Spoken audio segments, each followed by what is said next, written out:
Welcome back to story time. Our story today is Why Mosquitoes Buzz in People's Ears.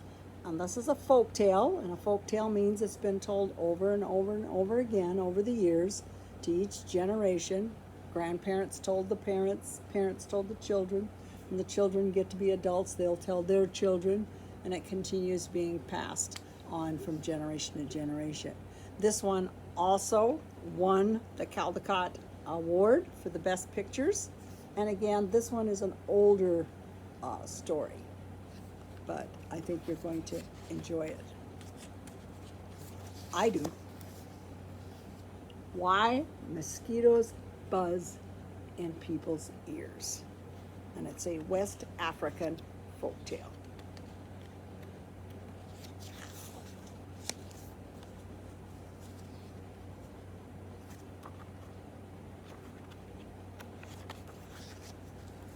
One morning, a mosquito saw an iguana drinking at a water hole.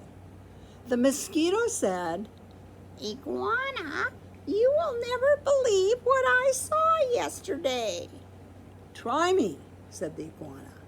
The mosquito said, "I saw a farmer digging yams that were almost as big as I am." "What's a mosquito compared to a yam?" snapped the iguana grumpily. "I would rather be deaf than listen to such nonsense." Then he stuck 2 sticks in his ears and went off meck, meck, meck through the weeds. The iguana was still grumbling to himself when he happened to pass by a python. The big snake raised his head and said, "Good morning, iguana." The iguana did not answer, but lumbered on, bobbing his head, "Badaman, badaman." "Now, why won't he speak to me?" said the python to himself. "Iguana must be angry about something. I'm afraid he is plotting some mischief against me." He began looking for somewhere to hide. The first likely place he found was a rabbit hole, and in it he went. Wassa-woosu, wassa-woosu, wassa-woosu. When the rabbit saw the big snake coming into her burrow, she was terrified. She scurried out through her back way and bounded crick, crick, crick across a clearing. A crow saw the rabbit running for her life. He flew into the forest crying, "Caw! Caw! Caw!" It was his duty to spread the alarm in case of danger. A monkey heard the crow. He was sure that some dangerous beast was prowling near. He began screeching and leaping killy-willy through the trees to help warn the other animals. As the monkey was crashing through the treetops, he happened to land on a dead limb. It broke and fell on an owl's nest, killing one of the owlets. Mother Owl was not at home, for though she usually hunted only in the night, this morning she was still out searching for one more tidbit to satisfy her hungry babies. When she returned to the nest, she found one of them dead. Her other children told her that the monkey had killed it. All that day and all that night, she sat in her tree, so sad, so sad, so sad. Now it was Mother Owl who woke the sun each day so that the dawn could come. But this time, when she should have hooted for the sun, she did not do it. The night grew longer and longer. The animals of the forest knew it was lasting much too long. They feared that the sun would never come back. At last, King Lion called a meeting of the animals. They came and sat down, pem, pem, pem, around a council fire. Mother Owl did not come, so the antelope was sent to fetch her. When she arrived, King Lion asked, "Mother Owl, why have you not called the sun? The night has lasted long, long, long, and everyone is worried." Mother Owl said, "Monkey killed one of my owlets. Because of that, I cannot bear to wake the sun." The king said to the gathered animals, "Did you hear? It was the monkey who killed the owlet. And now Mother Owl won't wake the sun so that the day can come."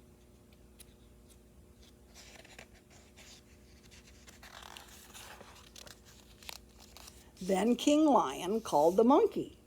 He came before him, nervously glancing from side to side. Rim, rim, rim, rim. "Monkey," said the king, "why did you kill one of Mother Owl's babies?" "Oh, King," said the monkey, "it was the crow's fault. He was calling and calling to warn us of danger, and I went leaping through the trees to help. A limb broke under me, and it fell, ta, on the owl's nest." The king said to the council, "So it was the crow who alarmed the monkey, who killed the owlet, and now Mother Owl won't wake the sun so that the day can come." Then the king called for the crow. That big bird came flapping up.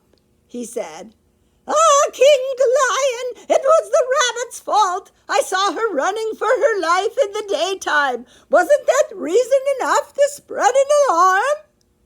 The king nodded his head and said to the council, "So it was the rabbit who startled the crow, who alarmed the monkey, who killed the owlet, and now Mother Owl won't wake the sun so that the day can come." Then King Lion called the rabbit. The timid little creature stood before him, one trembling paw drawn up uncertainly. "Rabbit," cried the king, "why did you break a law of nature and go running, running, running in the daytime?" "Oh, King," said the rabbit, "it was the python's fault. I was in my house minding my own business when that big snake came in and chased me out." The king said to the council, "So it was the python who scared the rabbit, who startled the crow, who alarmed the monkey, who killed the owlet, and now Mother Owl won't wake the sun so that the day can come."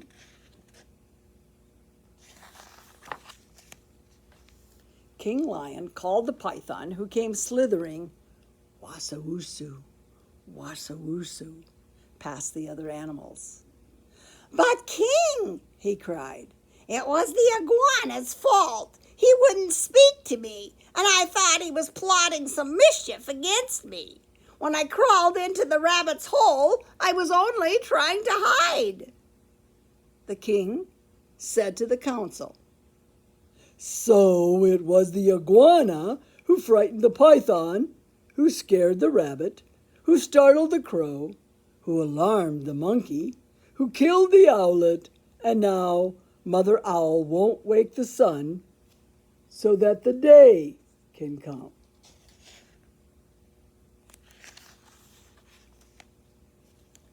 Now the iguana was not at the meeting, for he had not heard the summons. The antelope was sent to fetch him. All the animals laughed when they saw the iguana coming, badamin, badamin, with the sticks still stuck in his ears. King Lion pulled out the sticks. Prup, prup. Then he asked, Iguana, what evil have you been plotting against the python? None, none at all, cried the iguana. Python is my friend. Then why wouldn't you say good morning to me? Demanded the snake.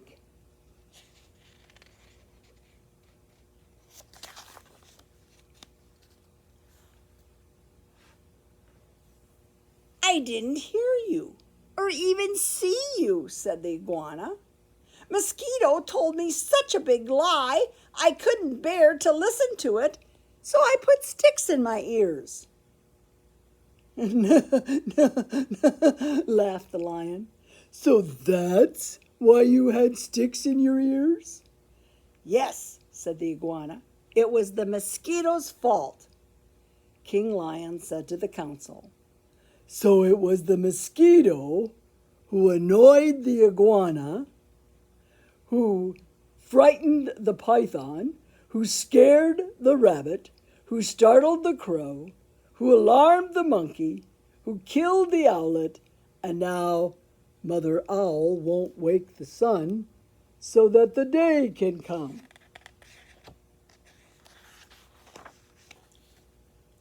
Punish the mosquito! Punish the mosquito! Cried all the animals. When Mother Owl heard that, she was satisfied. She turned her head toward the east and hooted. Hoo! Hoo! Hoo! And the sun came up.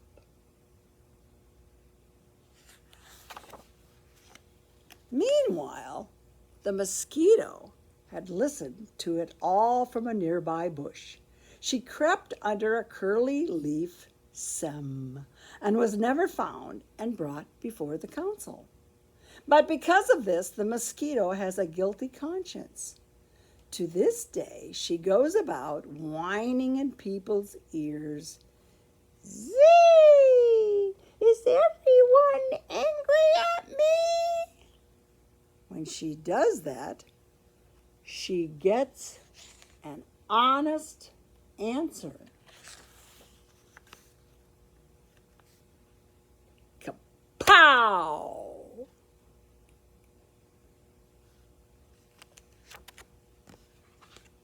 And that is the end of Why Mosquitoes Buzz in People's Ears. Do you believe it? Thanks for coming. Bye.